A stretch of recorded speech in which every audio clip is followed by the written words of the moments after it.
चौरंगावर जो कलश मांडला आहे तो देवीचा प्रतिकात्मक कलश आहे. देवीला आमंत्रित करण्याचा हा विधी आहे.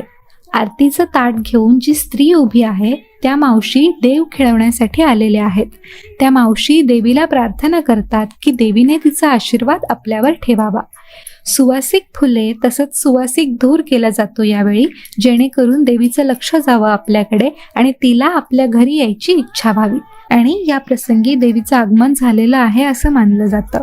आता माझ्या आईचे जर काही प्रश्न असतील तर मावशींमार्फत ते देवीपर्यंत पोहोचवले जातात. आईचा प्रश्न होता, मुलीचं कार्य सुरळीत पार पडेल ना? उत्तर मिळालं, सगळं व्यवस्थित होईल.